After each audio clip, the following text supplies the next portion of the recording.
এটা হলো খাসির আস্ত লেগ। এটা এরকম লম্বা ছিল।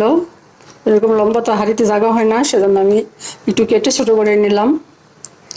এত লম্বা তো হাঁড়িতে জায়গা হবে না ভাজার সময়, যদি আমি এটা দিয়ে রোস্ট করি, সেজন্য এটা একটু কেটে ছোট করে নিলাম।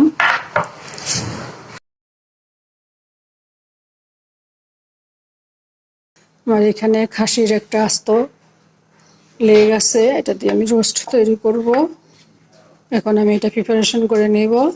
প্রথমে এটা একটু চর্বিগুলা কেটে ফেলে দিব, তারপরে একটু কেচে নিব। আসসালামু আলাইকুম, welcome back to my channel. সম্মানিত ভিউয়ার্স, আমি আজ তৈরি করব খাসির লেগ রোস্ট। এর জন্য আমার বেশ কিছু মশলাপাতি লাগবে, সেগুলি আপনাদের একটু বলে দিই প্রথমে, তাহলে আমি যখন দিব তখন আপনারা বুঝতে পারবেন।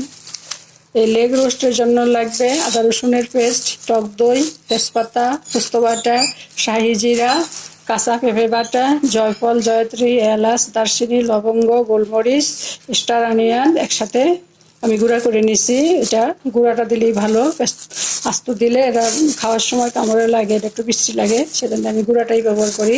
পেঁয়াজ বেরেস্তা লাগবে 1 মুঠো, আর লবণ স্বাদ মতো।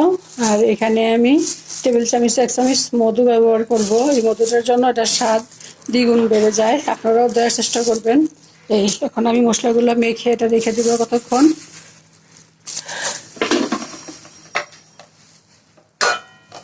আমি এটাকে ধুয়ে তারপরে একটু বেছে তারপর কেচে নিচ্ছি এই পিঠটা, যাতে ভিতরে একটু মশলাটা ঢুকে, সেজন্যে আমি এখন এক এক করে মশলা দিব।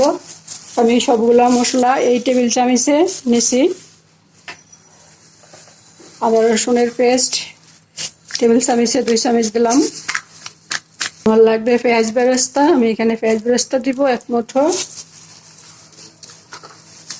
পরে আবার দিব। এটা হলো কিশমিশ আর কয়েক রকমের বাদাম, কাজু, পেস্তা, বাদাম একসাথে আমি এটাকে আর সাথে একটু পেঁয়াজ বেরেস্তা দিয়ে একটা পেস্ট তৈরি করে নিছি, এটা আমি দিব।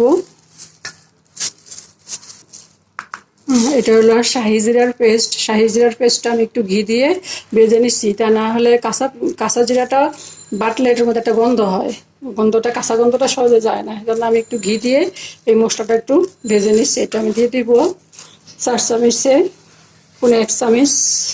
এটা হলো পোস্ত বাটা, এটা আমি টেবিল চামচে 1 চামচ দিব।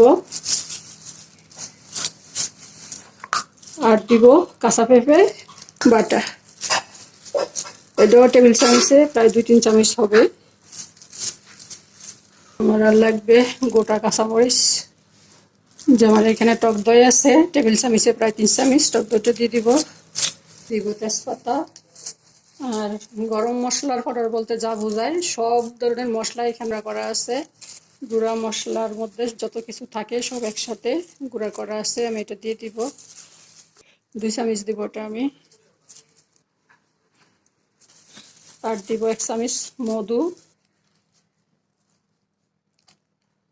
এই মধুটা আমার ছেলে জাপান থেকে নিয়ে আসছে, মধুটা খুবই খাঁটি, বাইরের মধু। এটা মশলা দেওয়া শেষ, আমি এখন দিব স্বাদ মতো লবণ, দিয়ে এটা মেখে রেখে দিব রেস্টে। দিব কটা কাঁচামরিচ, 4-5টা কাঁচামরিচ দিব, স্বাদ মতো লবণ 2 চামচ, 4 চামচে 2 চামচ লবণ দিলাম। এটা রান্না করার সময় আমি দিব 1 চামচ ঘি। আমি এখন এটা ম্যারিনেট করব।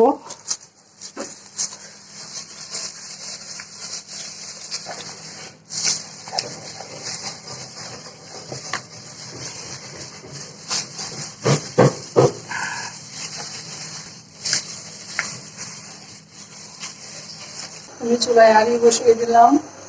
আমি এখানে বড় হাঁড়িটা নিছি, কারণ আমার খাসির লেগটা অনেক লম্বা,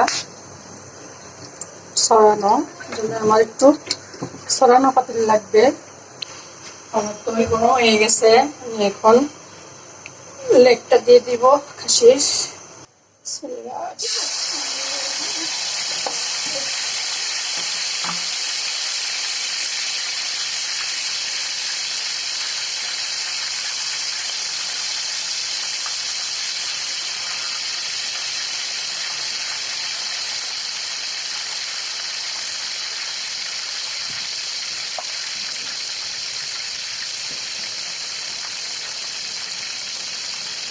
হাঁড়িটা একটু ঘুরিয়ে ঘুরিয়ে দিতে হবে, কারণ লেগটা অনেক বেশি লম্বা।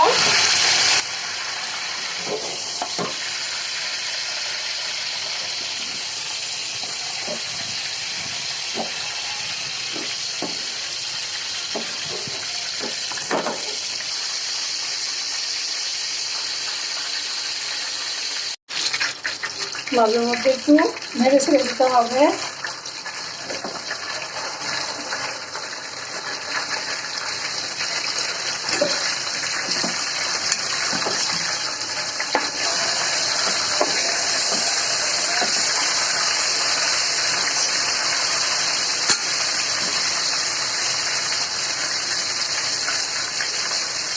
আমি গোস্তর উপর থেকে মশলাটা রেখে দিছি, তাই না হলে আমি মশলাটা সব দিয়ে দিলে পুড়ে যেত।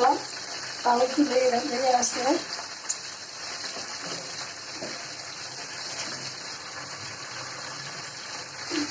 কত বড় হাঁড়ি ব্যবহার করলাম, তারপর ওটা ইয়ে হচ্ছে না। এখানে একটু এলাচ আর দারচিনি দিব,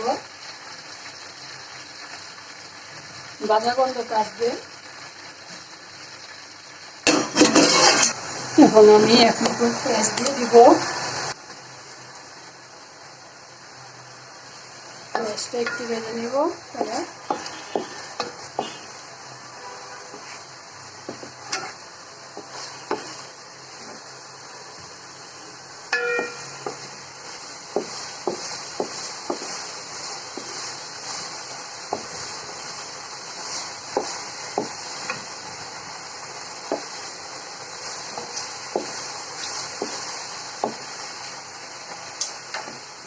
পেঁয়াজটা ভালো হয়ে গেছে। এখন তেলটা একটু কমিয়ে নিব, এখানে অনেক তেল দেওয়া হয়েছে, এত তেল তো রাখা যাবে না। একটু দুধ দিব, রোস্টটা প্রায় হয়ে গেছে।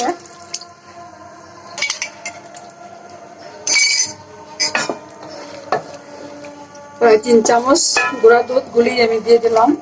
এখন বলকটা আসলে আমি নামিয়ে ফেলবো।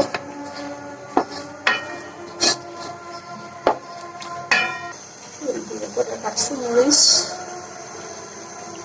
রান্নার জন্য দেবো এটা।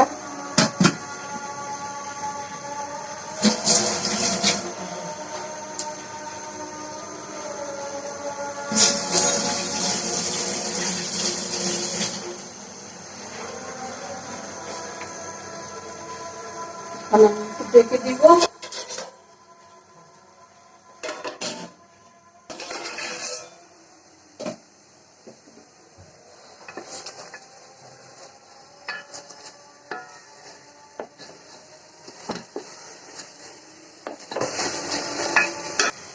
আমি এখানে 1 চামচ ঘি দিব।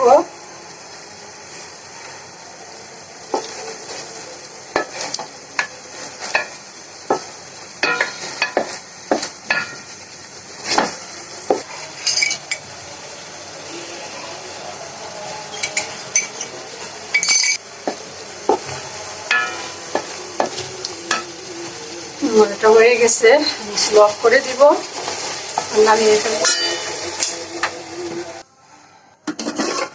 স্লো অফ করে দিলাম।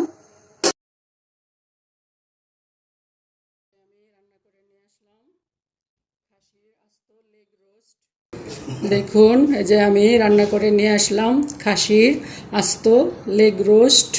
আমি আমার মতো করে একটু ডেকোরেশন করলাম কিশমিশ আর একটু চেরি দিয়ে। আমার আজকের ভিডিওটি যদি আপনাদের ভালো লাগে তাহলে প্লিজ একটা লাইক দিবেন, কমেন্ট করবেন, আপনাদের ফ্রেন্ডস অ্যান্ড ফ্যামিলির সাথে শেয়ার করবেন। আর যদি চান তাহলে আমার চ্যানেলটাকে সাবস্ক্রাইব করে রাখতে পারেন। আজ তাহলে এ পর্যন্তই। আল্লাহ পাক আমাদের সবাইকে সুস্থ রাখুন, ভালো রাখুন। আমিন। আল্লাহ হাফেজ।